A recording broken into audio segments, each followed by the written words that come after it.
Bem, nós vamos começar o nosso estudo de dinâmica de populações e o primeiro modelo que nós vamos ver é o chamado modelo exponencial e nós vamos ver o modelo exponencial na sua versão discreta e na versão contínua. Primeiramente, a gente precisa definir população. A população é basicamente um agregado de indivíduos que tem uma probabilidade maior de se acasalar entre si do que com indivíduos de outros agregados. O estudo de populações é chamado de demografia e, portanto, o modelo que nós vamos ver é o modelo utilizado em demografia. Bem, o que determina o crescimento populacional? Uma série de fatores interferem no crescimento populacional. Um deles é a natalidade, que faz com que a população aumente. Um outro fator é a mortalidade, que faz com que a população diminua. Outro fator é a emigração, a saída de indivíduos daquela população. Isso também contribui para a diminuição da população. E um outro fator é a imigração, que é a vinda de indivíduos de outras populações e que faz com que a população aumente. Então, é do balanço desses fatores que a gente define se a população vai ou não vai crescer. Outros fatores que interferem no crescimento populacional são a proporção sexual, ou seja, a razão entre machos e fêmeas numa certa população, a estrutura etária, se você tem indivíduos mais jovens ou indivíduos mais idosos, isso também vai interferir no crescimento populacional, e também a densidade populacional. Bem, indivíduos que têm uma maior habilidade de perpetuar seus genes na população são considerados indivíduos mais adaptados. Isso tem a ver com o conceito de sucesso reprodutivo. Em demografia, são definidos alguns tipos de funções de sobrevivência. Nós vamos ver três tipos mais básicos, né? A função de sobrevivência tipo 1, a função de sobrevivência tipo 2 e a função de sobrevivência tipo 3. Esse slide com esse gráfico faz uma demonstração de como são esses tipos de sobrevivência. Aqui nós não temos uma escala linear no eixo Y, nós temos uma escala logarítmica. Então aqui seria o número de sobreviventes numa escala logarítmica. E aqui no eixo X nós temos a idade dos indivíduos na população. Então o tipo de sobrevivência 1, né, sobrevivência tipo 1, tem um gráfico desse tipo aqui. Grande parte dos indivíduos sobrevivem até uma idade mais avançada, e aí quando chega numa certa idade limite, a gente tem um aumento da mortalidade.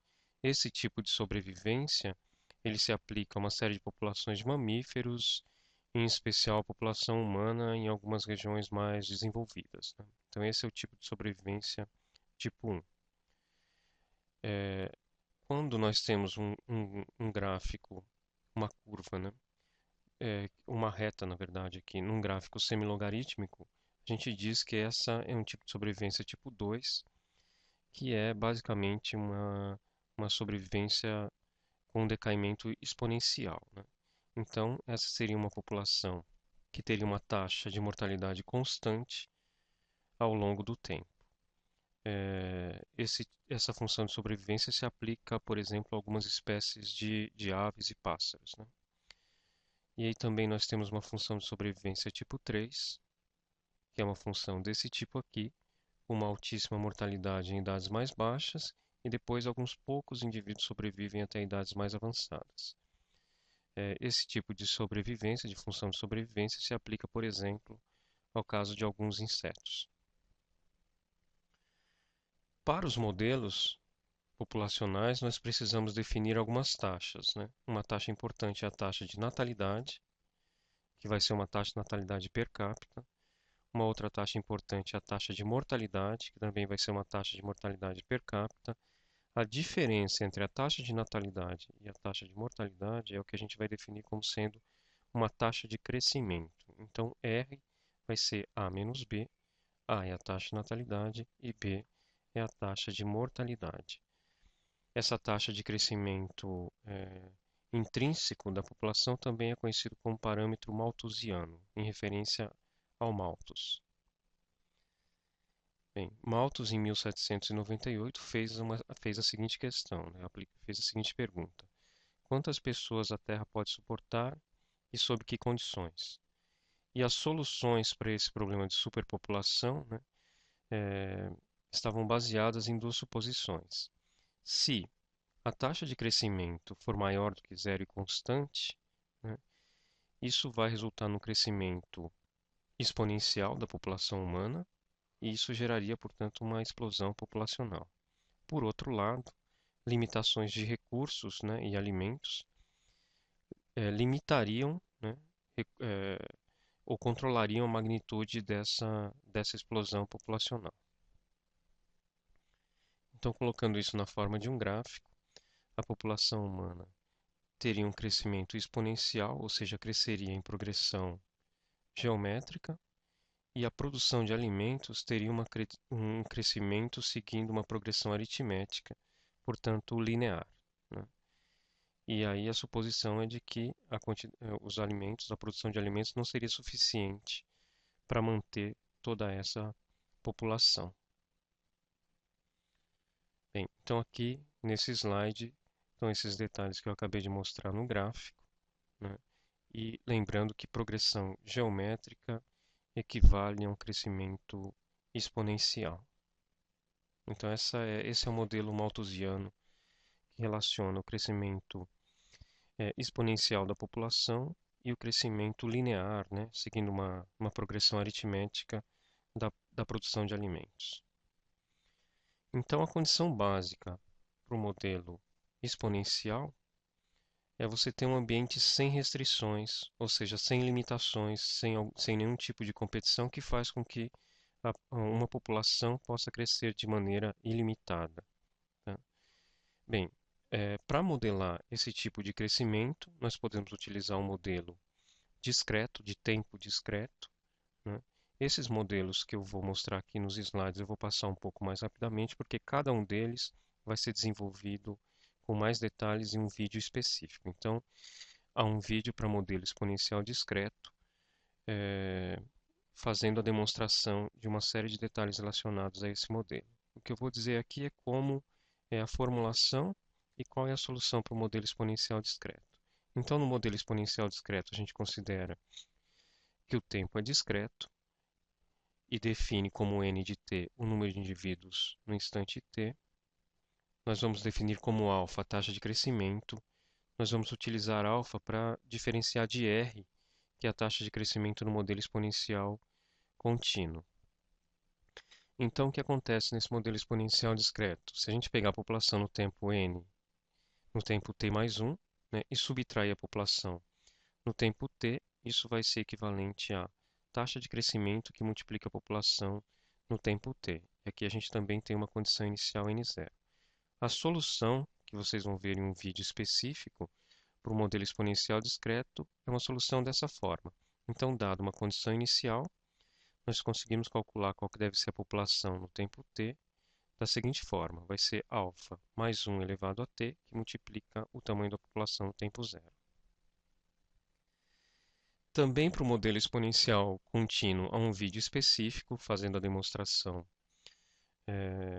de como a gente chega à solução do modelo exponencial contínuo. E aí um aspecto aqui interessante é que nós vamos considerar uma população fechada, ou seja, nós vamos considerar nascimentos e óbitos. De modo geral, a mudança depende de nascimentos, né, que contribuem positivamente, óbitos que contribuem negativamente, imigração que contribui positivamente e emigração que contribui negativamente. Mas numa população fechada, a gente só vai considerar nascimentos e óbitos, e é isso que vai ser levado em conta nesse modelo que vocês vão ver detalhadamente num vídeo específico. Bem, então, basicamente, nós vamos ter uma taxa de nascimento A, uma taxa de mortalidade B, a população no instante t vai ser n de t, né? E aí a solução para o modelo exponencial contínuo vai ser da seguinte forma. N no instante t vai ser igual ao tamanho da população no instante zero, multiplicado por E elevado a RT. R, então, é, o, é a taxa de crescimento da população, que é a diferença entre a taxa de natalidade e a taxa de mortalidade. Esse aqui é o conjunto, essa aqui é a equação diferencial para o modelo exponencial contínuo e essa é a condição inicial. O importante aqui, então, é verificar que, dada uma condição inicial e uma taxa de crescimento, o crescimento da população segundo esse modelo é do tipo exponencial, né? Então aparece aqui o número de Neper ou a constante de Euler, né?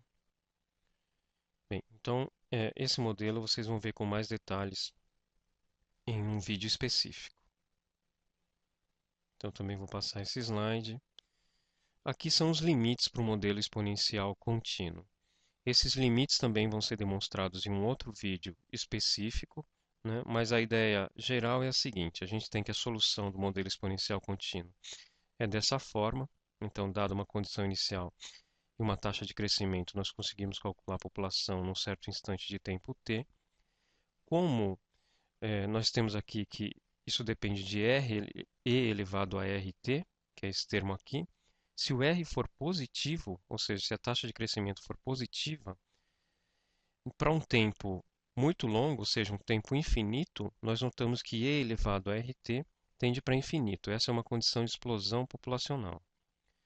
Se o r for negativo, para um tempo muito longo, um tempo infinito, e elevado a rt tende para zero, porque isso aqui vai ser uma exponencial decrescente. Então, essa seria uma condição de extinção. E entre as duas condições, a gente tem r igual a zero, ou seja, a taxa de crescimento igual a zero, que seria equivalente a ter a taxa de natalidade igual à taxa de mortalidade, e nessa condição a população não varia. Então, esse seria um limiar entre as condições de explosão populacional e de extinção populacional. Bem, esse slide também vocês vão ver em um vídeo específico. Então, está aqui, olha. Essa é a equação do modelo exponencial, essa equação diferencial para o modelo exponencial. Essa é a solução do modelo exponencial contínuo, né?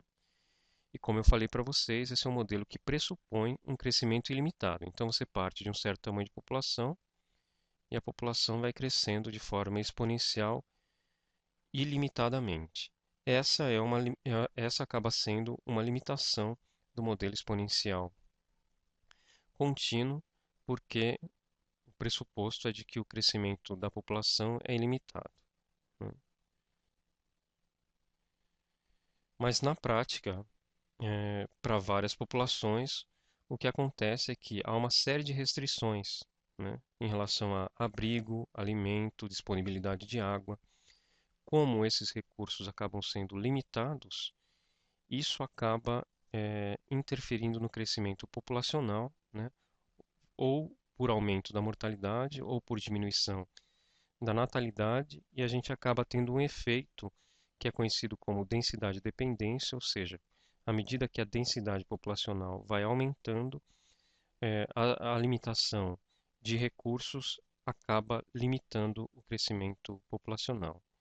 Então, o assunto que nós vamos ver em uma aula posterior é o que é o chamado crescimento logístico, que impõe uma limitação para o crescimento da população. Portanto, o modelo exponencial pressupõe um crescimento ilimitado da população, e isso não é realista para o crescimento de várias populações à medida que a densidade vai aumentando. Aqueles que tiverem interesse, né, aqui há uma série de referências relacionadas a esse assunto. Esse é um tema que consta em vários livros de ecologia básica, né, e aqui estão algumas referências que tratam também da formulação matemática.